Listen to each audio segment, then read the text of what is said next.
로마서 8장 1절에서 11절까지의 말씀 함께 교독하도록 하겠습니다. 로마서 8장 1절부터 11절까지의 말씀입니다. 네, 우리 참 윤희 집사 어머니도 다리 수술을 하셨는데 같이 기도해 주십시오. 그러므로 이제 그리스도 예수 안에 있는 자에게는 결코 정죄함이 없나니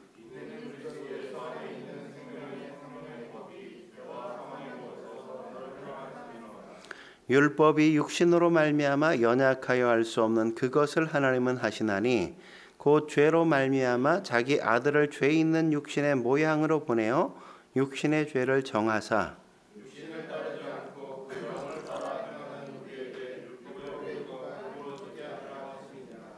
육신을 따르는 자는 육신의 일을 영을 따르는 자는 영의 일을 생각하나니 육신의 생각은 하나님과 원수가 되나니 이는 하나님의 법에 굴복하지 아니할 뿐 아니라 할 수도 없음이라. 만일 너희 속에 하나님의 영이 거하시면 너희가 육신에 있지 아니하고 영에 있나니 누구든지 그리스도의 영이 없으면 그리스도의 사람이 아니라.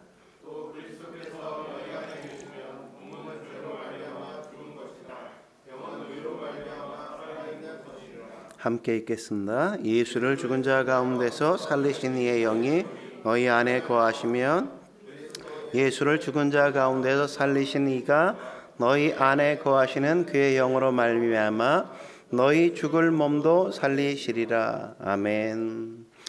오늘은 정죄의 암울한 삶으로부터 해방되라는 주제로 말씀 함께 나눌까 합니다. 여러분, 골고다 언덕에 십자가가 몇 개 세워졌죠? 몇 개 세워졌어요? 3개가 세워졌죠. 여러분, 왜 3개가 세워졌을까요? 십자가가 하나가 아니라 3개가 세워진 이유가 뭘까요? 마귀의 2가지 의도가 거기에 숨어 있기 때문에 그래요. 하나는 뭐냐? 관심을 분산시키기 위해서 그런 겁니다. 관심을 분산시키기 위해서. 예수님이 죄가 없으신데도 불구하고 십자가에 달리시지 않았습니까? 그런데 마귀는 그것조차 시기하고 질투가 너무 강하다 보니까 예수님을 십자가에 달아 죽이면서도 예수님께 관심이 집중되는 걸 원하지 않았던 거죠.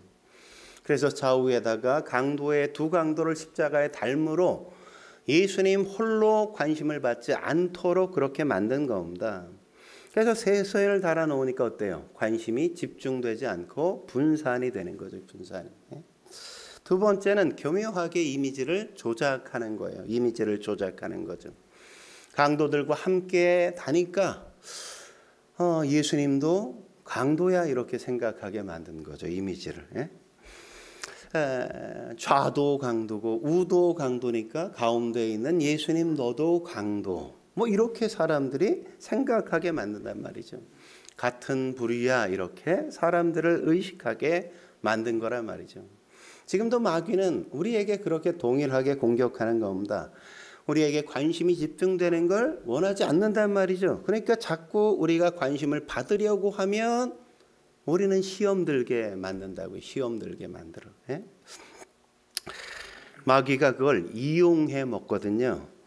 그래서 후안 카를로스 오르티즈 목사님은 이런 말을 했죠. 크리스천은 으깬 감자가 돼야 된다. 여러분, 감자가 으깨면 맛은 변해요, 안 변해요? 변하지 않죠. 맛은 같아. 근데 형체는 없어져. 그죠? 형체는 없어져. 그리스도인이 으깬 감자와 같이 되어지면 사단이 공격할 수가 없단 말이죠. 우리는 자꾸만 내가 뭘 가졌느냐보다 나의 존재감을 과시하고 싶어 하기 때문에 어때? 자꾸만 사단이 우리를 그걸 이용해서 공격하기 딱 좋거든요. 그러니까 시험에 자꾸 드는 거란 말이죠.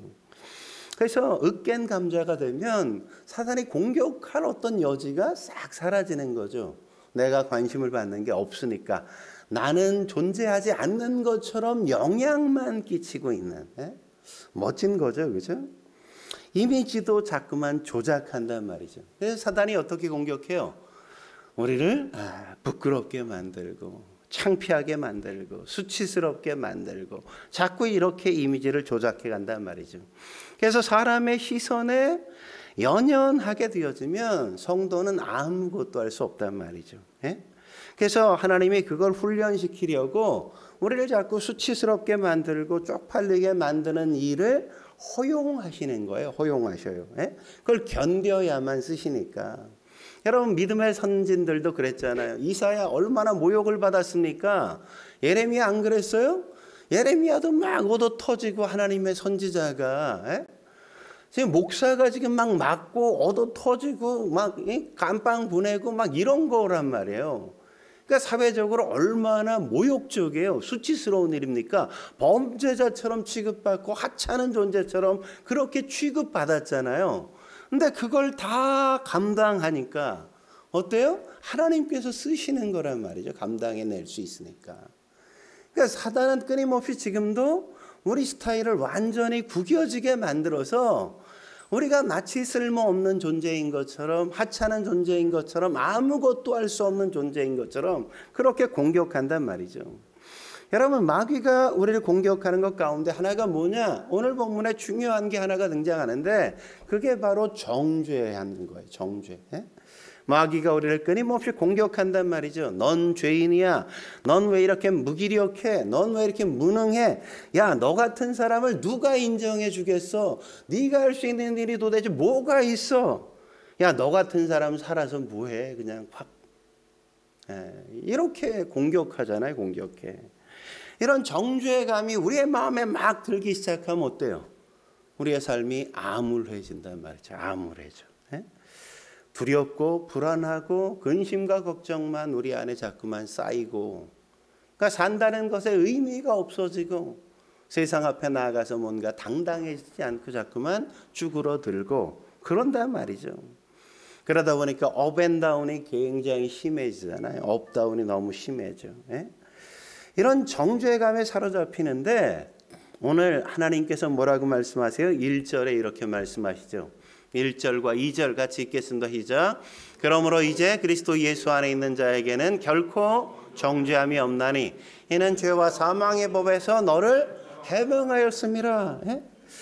하나님은 결코 너희를 정죄하지 않는다 이렇게 말씀하신다고요. 누가 너희를 정죄해? 내가 정죄하지 않는데, 내가 용서했는데 누가 감히 너희에게 뭐라 그래? 하나님께서 지금 그렇게 말씀하시는 거잖아요. 사단이 끊임없이 우리를 정죄해, 우리가 정죄감에 휩싸여서 무기력한 인생을 살고 그냥 암울한 삶을 살아가는 그 상황 속에 누구도 너희를 정죄할 수 없다고 하나님께서 선포하시는 거란 말이죠. 그러니까 우리가 성도가 되고 제일 중요한 게 뭐냐? 이 정죄 당하는 것, 이 정죄감으로부터 해방되는 게 굉장히 중요한 겁니다. 그렇다면 정죄를 이기려면 어떻게 해야 될까요? 첫째로 그리스도 예수 안에 거할 수 있어야 된단 말이죠. 그리스도 예수 안에 거해야 하는 겁니다. 1절에 그러지 않습니까? 그러므로 이제 그리스도 예수 안에 있는 자에게는 이렇게 얘기하잖아요. 그죠? 누구에게 정죄감이 없어요? 그리스도 예수 안에 있는 사람이 정죄를 당하지 않는단 말이죠. 여러분 이게 얼마나 신비로운 건지 아십니까? 그리스도 예수 안에 있다.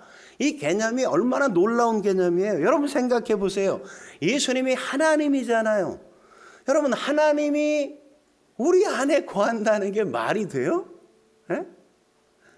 여러분은 뭐 아무 생각이 없는 것 같아요. 아니 하나님이 우리 안에 거하셔. 창조주가 피조물인 나, 피조물 가운데 형편없는 나 같은 존재 안에 계신다는 게 이게 어떻게 가능한 일이냐고요. 이게 말이 되는 얘기냐 말이죠. 그래서 이걸 뭐라 그래요? 신비다 이렇게 얘기하는 게 신비다. 요한복음 14장 20절에 그렇게 말하잖아요. 너희가 내 안에 내가 너희 안에 있는 것을 너희가 알리라.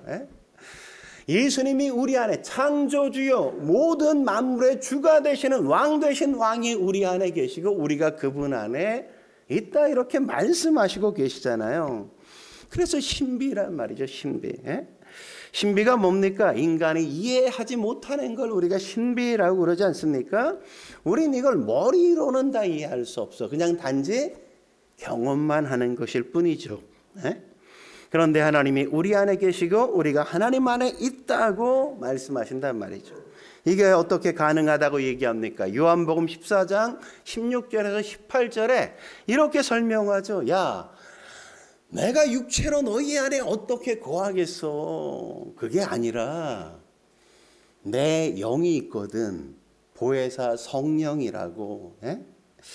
근데 내가 그 보혜사 성령을 보낼 건데, 보내면 그러면 그 보혜사 성령이 너희와 함께 할 거야. 그리고 너희 속에 거할 거야. 너희는 결코 고아와 같이 혼자 버려두지 않게 될 거야. 이렇게 말씀하시잖아요. 예? 그러므로 우리가 여기서 발견할 수 있는 중요한 개념이 뭐예요? 예수를 믿는다는 게 뭐라는 겁니까? 예수를 믿는다는 건 행위가 아니라는 거죠. 예수를 믿는다는 건 행위의 싸움이 아니라 위치의 싸움이란 말이에요. 위치의 싸움. 예수 안에라는 위치의 싸움. 예수 밖에가 아니라 이제 예수 안에 위치해 있고 예수님께 소속되는 그 싸움이라고 이야기하는 겁니다. In Christ and 그리스도. 그리스도 안에 거하는 것이란 말이죠. 그러니까 예수님을 믿는다는 건 내가 이제 예수님의 소속이 되었다는 걸 선언하는 거예요. 그래서 실제로 예수님과 하나가 되는 거예요. 한 팀이 되는 거란 말이죠. 그래서 우린 죽어라 하고 뭘 하려고 해야 될 게 아니라 죽어라 하고 예수님 안에 거하려고 노력하고 애써야 되는 겁니다. 이기는 비결은 여기에 있는 거예요. 내가 뭘 잘해야 되겠다가 아니라 내가 힘써 예수 안에 거해야 되겠다. 소속의 싸움이란 말이죠. 예를 들면 이런 거예요. 축구. 저희 여러분이 한 번도 못 봤으니까 저희 형이 엄청 운동을 잘했거든요. 돌아가셨는데 운동을 너무너무 뭐든지 뭐 달리기, 뭐 육상 선수 중학교 때 육상 선수도 하고 공도 엄청 잘 찼어요. 축구도 엄청 잘했어요. 그래서 얼마 전에 손흥민이 그 코너킥을 그냥 골 넣었잖아요. 저희 형이 제가 중학교 때인가 그걸 하더라고. 그냥 코너킥을 찼는데 골이 들어가더라고. 별로 뭐 당연한 듯이 나도 할 수 있는 것처럼 그렇게 쳐다보는데 어마어마한 손흥민이 하는 걸 저희 형이 그때 했어요. 막 형은 그렇게 운동을 잘하는데 저는 개발이야. 개발. 뭐 공을 잘 못 차. 그냥 차면 공 따라다니다가 그냥 끝나. 뭐 한 열심히 연습해도 잘 안 돼. 한 번 개발은 영원히 개발이지 개발이 뭐 이렇게 뭐 프로 선수처럼 되는 경우는 제가 잘 없는 것 같아요. 우리 용선 집사님도 공 잘 차시는데 근데 여러분 그거 아십니까? 이렇게 못하는 저 같은 사람도 이길 수 있단 말이죠. 이길 수 있어. 어떻게 하면 이겨요? 손흥민처럼 잘하는 팀에 소속되면 이길 수 있단 말이죠. 이길 수 있어. 제가 공을 되게 못 차가지고 패스한다고 엉뚱한 데 차도 손흥민 같은 선수가 그걸 받으면 달려와서 그걸 받아서 그걸 가지고 가서 골인까지 넣어버린단 말이죠. 내가 엉뚱한 데 줬어도 손흥민이 내가 준 패스를 받아가지고 골을 넣으니까 내가 한 게 뭐가 돼? 어시스트가 돼. 엉뚱한 데 찼는데 너무 멋진 어시스트를 만들어서 골을 넣으니까 골 넣은 선수도 인정받지만 골 넣은 선수에게 패스해준 선수도 인정받잖아요. 그죠? 내가 되게 못했는데 그럼에도 불구하고 손흥민 선수와 같은 사람과 한 팀이 되니까 나도 덩달아 이기게 되어지고 나도 덩달아 사람들에게 환호를 받고 칭찬을 받는 그 자리에 함께 선단 말이죠. 그처럼 내가 하는 게 아니란 말이죠. 우린 기껏 하는 게 잘하는 선수에게 패스해 주는 거예요. 우린 자꾸만 예수님께 패스해 주는 거예요. 자꾸만 내게 오는 문제를 예수님께 맡기는 거예요. 예수님께 던지는 거예요. 그러면 예수님께서 성령님께서 그걸 받아가지고 골을 넣어버린단 말이죠. 넣어버린단 말이죠. 그게 바로 오늘 본문에 하는 얘기예요. 예수 안에 거한다는 게 그런 거란 말이죠. 그래서 우린 뭔가를 잘 행하려고 하는 게 아니라 내가 예수님과 한 팀이 돼야 된다. 내 위치는 예수님 안에 있는 거야. 내 소속은 예수님이야. 라는 싸움을 끊임없이 해야 돼요. 죽어라 뭘 해야 돼요? 예수님 안에 놓이려고 하고 성령 안에 놓이려고 노력하는 게 우리가 해야 될 일이란 말이죠. 그래서 늘 성령 충만하게 해주십시오. 늘 예수 안에 거하게 해주십시오. 나는 죽고 예수가 살게 해 주옵소서. 우리가 그렇게 기도해야 되는 겁니다. 그래야 그때부터 뭐예요? 내가 패스해 준 걸 가지고 예수님이 드리블을 해서 골을 넣죠. 문제가 풀리기 시작하죠. 그렇게 우린 행함 싸움이 아니라 위치 싸움, 소속 싸움을 하는 겁니다. 성령이 내 안에 거하시고 내가 예수님 안에 거하는 그 싸움하는 거란 말이죠. 예전에 한 번은 애를 청년이 이제 결혼해서 애를 낳아서 애가 처음 교회에 왔어. 그럼 뭐 해줘요? 애를 위해 축복의 기도를 해준단 말이죠. 우리 여름이도 그랬잖아요. 처음 교회에 나온 날 제가 이렇게 축복 기도해주고 그랬잖아요. 에? 근데 그 애는 왔는데 이렇게 나한테 이렇게 주려고 괜히 막 우는 거야. 막 울어. 에? 좀 기다려줬는데 뭐 얘가 안 달래죠. 어떻게 뭐 계속 그냥 있을 수도 없고 그냥 받았어. 근데 더 울어. 아니 목사가 기도해 준다는데 애가 아직 영성이 안 돼서 그런지 막 울어. 기도해 줬는데도 막 계속 막 깜짝 너무 당혹스러웠어요. 에? 근데 이 애가 막 울던 애가 어떤데 그쳐요? 엄마에게 딱 주니까 엄마 품에 딱 앉자마자 애가 울음을 딱 멈추더란 말이죠. 에? 그걸 보고 제가 안과 밖의 차이가 어떤 건지야 그때 깨달았어요. 에? 아이는 인식하는 거죠. 내가 엄마 밖에 나가면 안 된다는 거. 그죠? 뭘 해도 위로가 안 돼요. 뭘 해도 두려운 거예요. 관심이 없어요. 다른 것에. 내가 엄마 안에 있어야만 된다는 생각 외에는 그 아이에겐 관심이 없어요. 에? 언제 울음이 그쳐요? 엄마 품에 딱 안을 때. 에? 엄마 밖에 있으면 난 살아도 산 게 아니라는 걸 아이는 아는 거예요. 나무가 가지에서 뚝 잘리면 죽은 것처럼 산 것처럼 보이지만 죽은 것처럼 내가 엄마를 떠나서는 결코 살 수 없다는 걸 아이는 본능적으로 아는 거란 말이에요. 아는 거. 예? 그러니까 엄마한테 다시 품에 딱 안으니까 어때요? 뭐 아무것도 염려할 게 없어. 모든 걱정이 다 끝나는 거야. 왜? 내 문제는 다 이제 엄마가 다 알아서 해줄 거니까. 내가 할 건 뭐밖에 없어. 아기가 할 건. 에? 뭐밖에 없어요? 응애 하는 거밖에 없잖아요. 그죠? 뭐 응애 하면 얘가 배고프구나. 엄마가 젖 물리고. 응애 하면 애가 똥 쌌구나. 그래서 갈아주고. 응애 하면 애가 아프구나. 병원 데려가고. 그냥 엄마와만 있으면 모든 문제는 다 해결돼. 엄마 안에 있으면, 엄마 품에 있으면. 에? 에? 그러니까 엄마와 함께 있으면 다 끝나는 거예요. 에? 그러니까 우리도 뭘 하면 돼요? 우리가 하나님 안에서 우리가 뭐 여러 가지 할 것 없어. 그냥 하나님 안에서 그냥 응애 기도만 하면 되는 거예요. 기도만 하면. 사실 나는 내 문제가 뭔지도 잘 모를 때가 되게 많잖아. 우리가 살면서 내가 왜 이러지? 왜 이 문제가 왜 벌어졌지? 알아요? 다 몰라. 우리는 알지 못해. 그냥 응애만 하면 하나님이 얘는 똥 쌌구나. 뭐 하나님이 알아서 그 문제를 해결해 주시는 거죠. 에? 그게 바로 뭐예요? 그리스도 안에 있는 거라고요. 안에 있는 거. 에? 우리가 그리스도 예수 안에 머무는 것보다 그래서 소중한 게 없는 겁니다. 신앙생활은 뭐예요? 예수 안에 있는 싸움이란 말이에요. 예수 안에 있는. 에? 예수 밖에 있으면 안 되는 거예요. 예수 안에 머물려는 싸움. 한 걸음 더 나아가 정죄를 이기려면 어떻게 해야 돼요?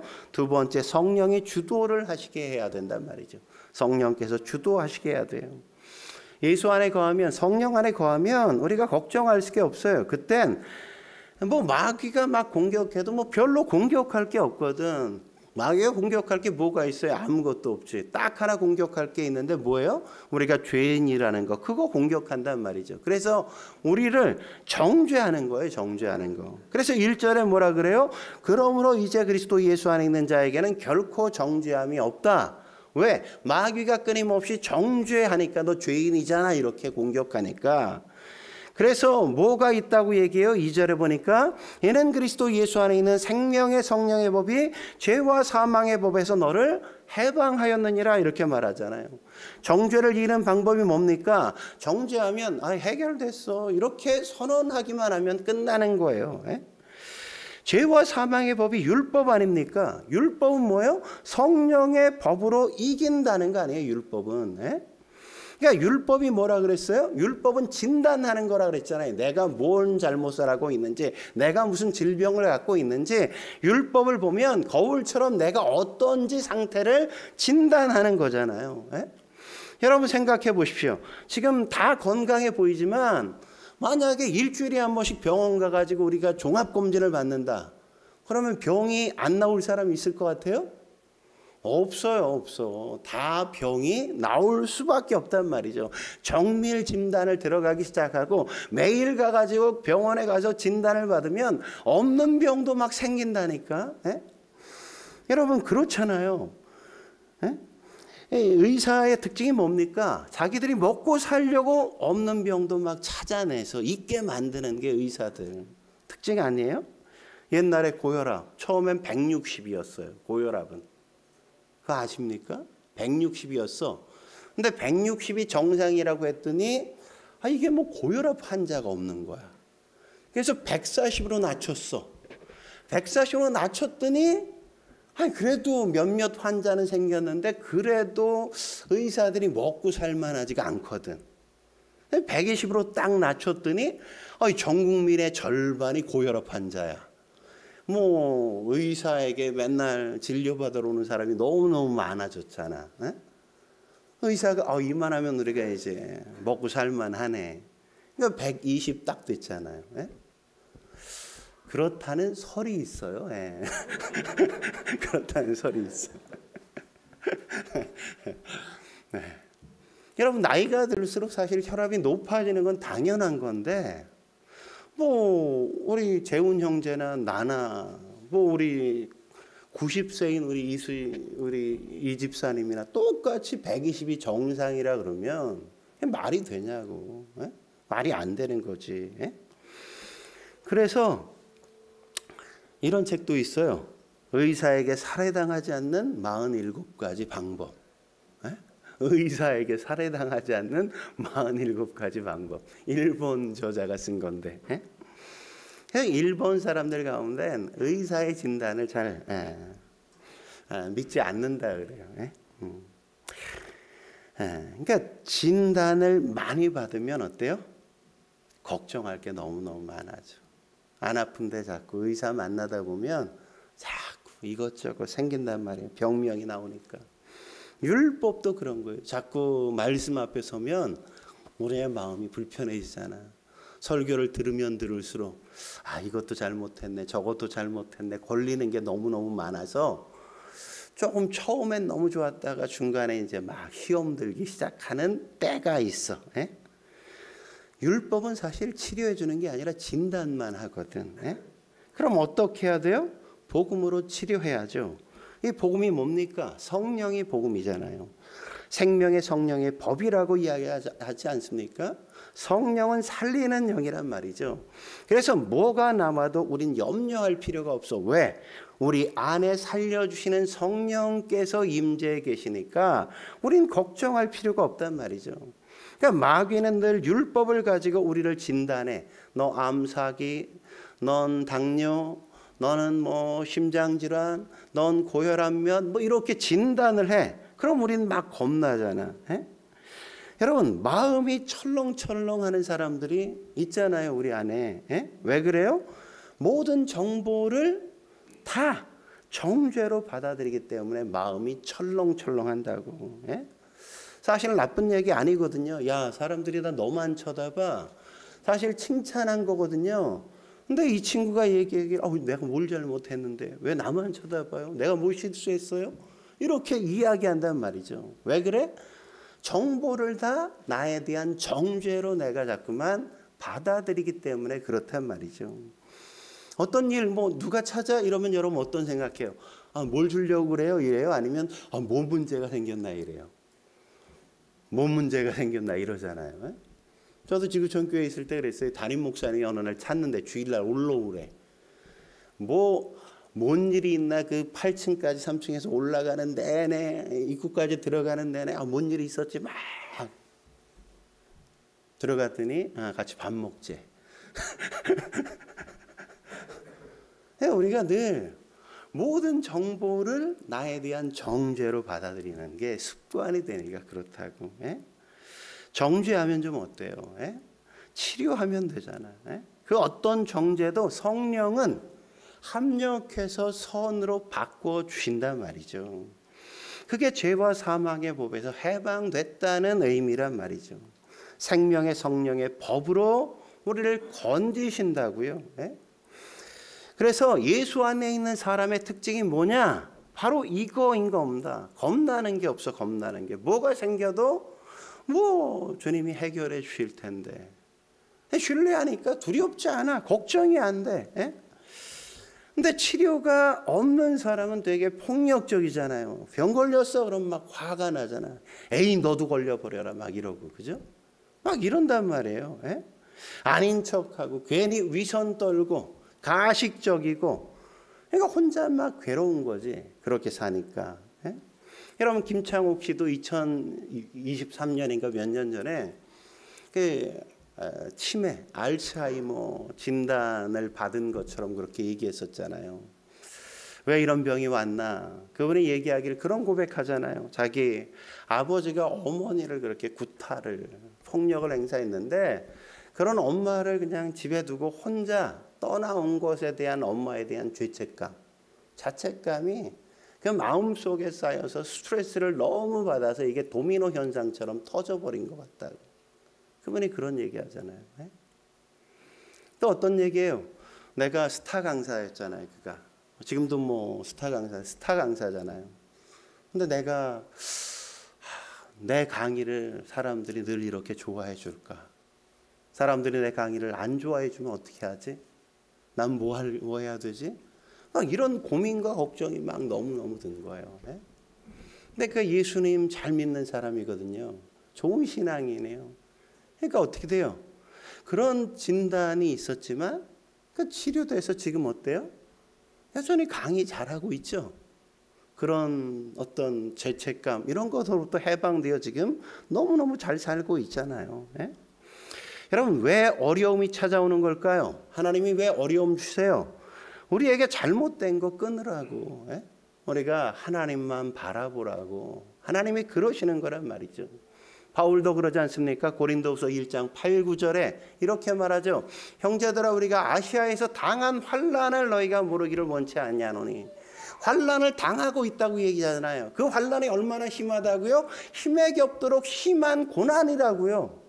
그래서 어떻게 됐다고요? 살 소망까지 끊어질 정도로 심한 환난이었단 말이에요.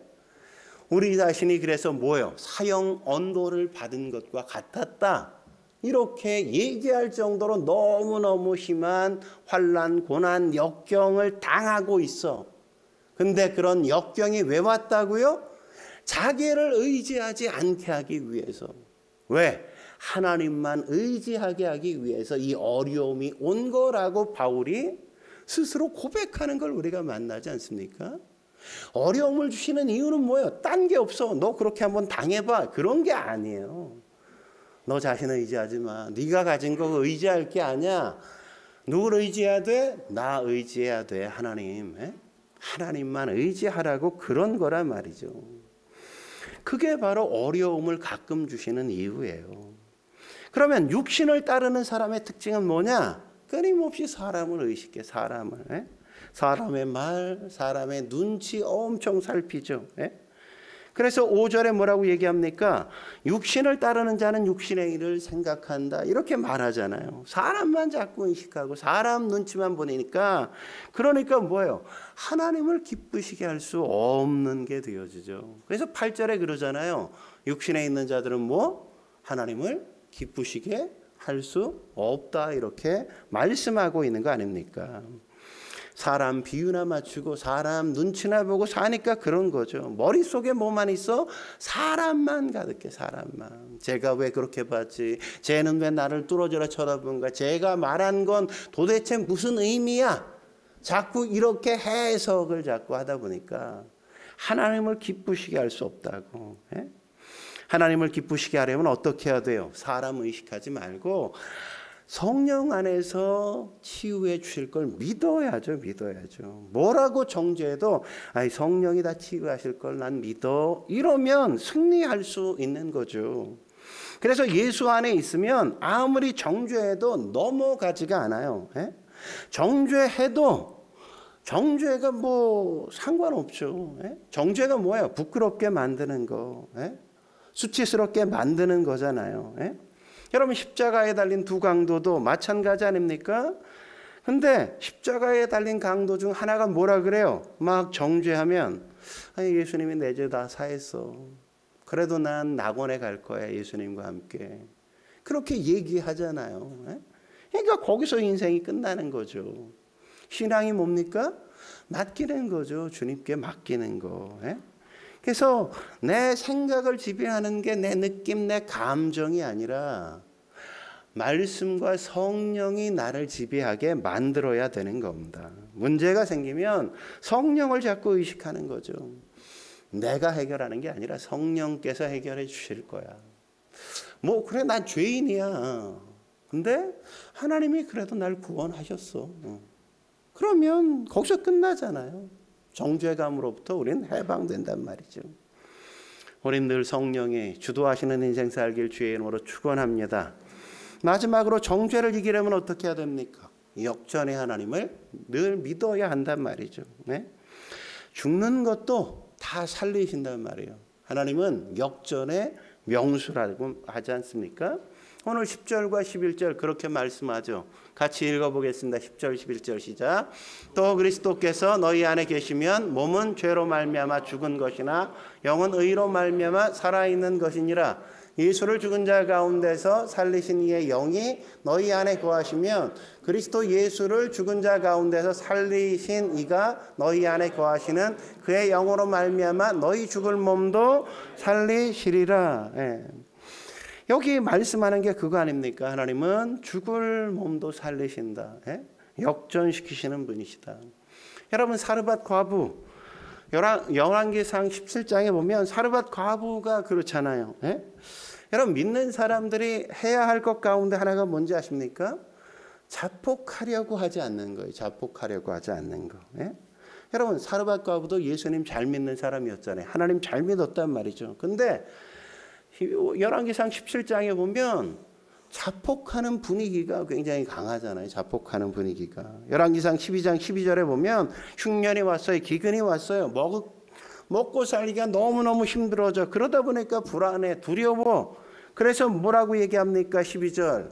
나는 떡이 없고 다만 통에 가루 한 움큼과 병에 기름 조금뿐이라. 조금밖에 없다. 이런 마음이 드니까 불안해, 두려워. 그래서 뭐라고 얘기합니까? 음식을 만들어 먹고 그 후에는 콱 죽어버리고 말겠어. 이러고 있는 거잖아요. 그죠? 딱 뭐예요? 자폭을 선택하는 거죠.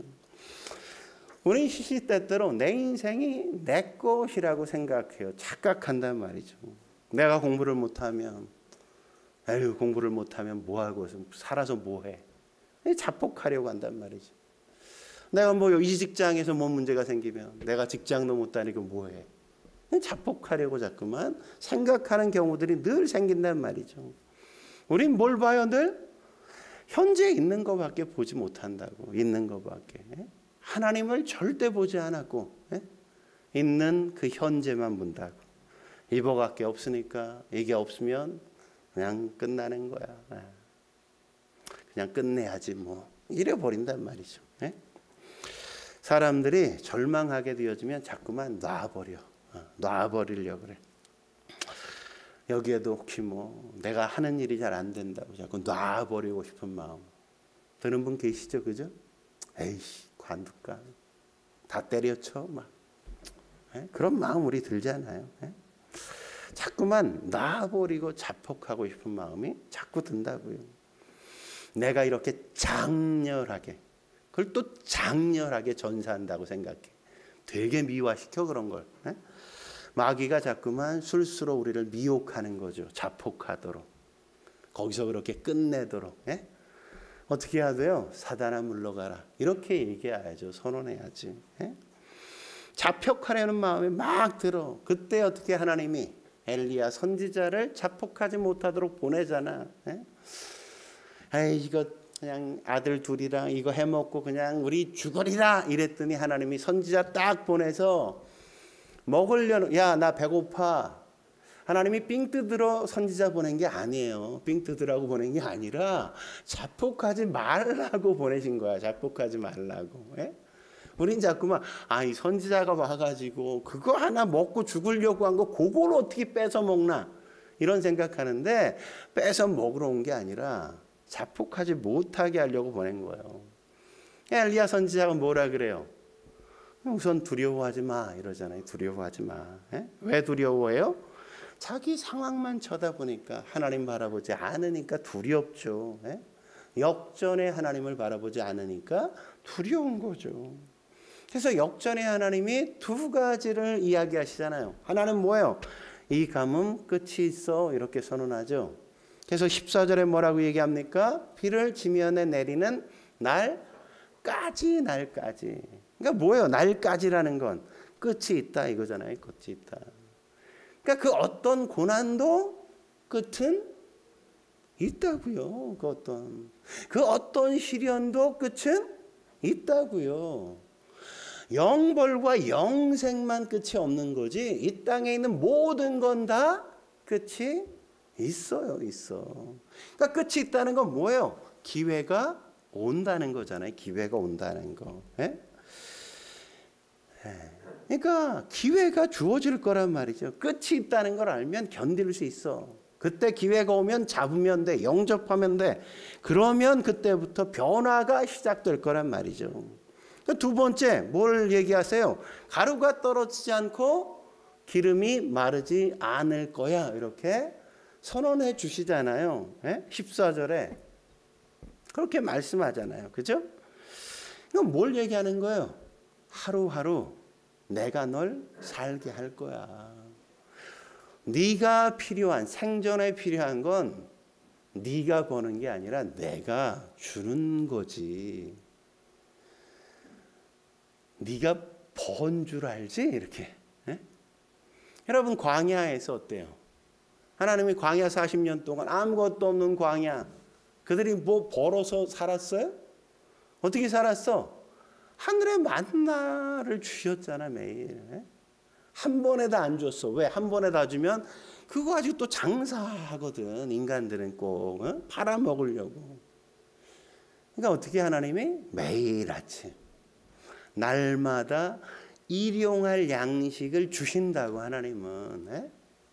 그러니까 밀가루통에 가루가 떨어지지 않게 하시고 기름병에 기름이 마르지 않게 하신다고. 여러분 폭삭 소가수다 드라마 보셨잖아요. 그죠? 거기 어떤 장면 나와요? 할아버지 할머니 옆에 집을 얻어서 사는데 쌀이 다 떨어졌어. 남편이 일을 못해. 에휴 이게 마지막이네. 한 이렇게 퍼가서 밥 지었더니 다음날 아침에 가보니까 또 똑같이 있어. 또 퍼다 먹었더니 또 어느 날 보니까 할아버지가 갖다 놓고 할머니가 맨날 하루치씩 쌀 갖다 주잖아. 하루치씩. 하나님은 우리가 절대 죽게 안 하신다니까. 하나님은 늘 살게 하셔. 살리신다고 살리셔. 우린 뭘 해야 돼? 기다리는 거예요. 참는 거예요. 인내하는 거예요. 정죄해도 너 안 될 거야. 사단이 아무리 우리에게 속삭여도 거기에 감정적으로 반응하지 않고 말씀을 붙들고 성령을 붙들고 우리가 견디는 거예요. 그러면 사는 겁니다. 사는 거. 내가 사는 게 아니라 내 안에 예수가 사는 거야. 내 능력이 살게 하는 게 아니라 하나님이 날 살게 할 거야. 그거 붙들면 우린 사는 거예요. 주님 오시옵소서. 주께 맡깁니다. 우리가 그렇게 하나님을 바라보면 성령은 마른 뼈도 살아나게 하시잖아요. 에스겔이 환상, 마른 뼈들이 하나님의 말씀이 선포되어지자 마른 뼈들이 막 붙어서 몸이 딱 되지 않습니까? 거기에 성령이 임하시고 생기가 임하니까 그들이 하나님의 군대가 되어 일어나는 걸 보잖아요. 그죠? 하나님은 우리를 그렇게 빚어가시고 만드실 거라고요. 어떻게 할 때? 우리가 말씀을 붙들 때, 우리가 성령을 의지할 때, 그때 우리를 새롭게 하신다는 말이죠. 그러니까 우리가 해야 될 건 딱 두 가지. 말씀 붙들고 성령 의지하고 기도하고, 그게 우리가 해야 될 거죠. 저와 여러분들이 그런 인생으로 하나님 앞에 암울한 삶이 아니라 유쾌한 인생, 멋진 인생 사실 수 있길 주의 이름으로 축원합니다. 기도하시겠습니다. 거룩하신 하나님 아버지, 그렇습니다. 우리의 삶, 우리의 인생 그렇게 새롭게 살아갈 수 있도록 주여 인도해 주옵소서. 더 이상 사단이 율법으로 우리를 정죄하고 우리의 못난 부분, 못한 부분들 지적해서 우리를 쓸모없는 존재처럼 우리를 암울한 삶에 가두려고 할 때 그 안에, 그 속셈에 넘어가지 않게 하시고 내가 예수 안에 있는 존재임을, 그래서 성령의 인도를 구하고 역전의 하나님을 믿음으로 승리하는 삶 살아갈 수 있게 주여 도와 주옵소서. 주신 말씀에 감사하며 예수님의 이름으로 기도드립니다. 아멘.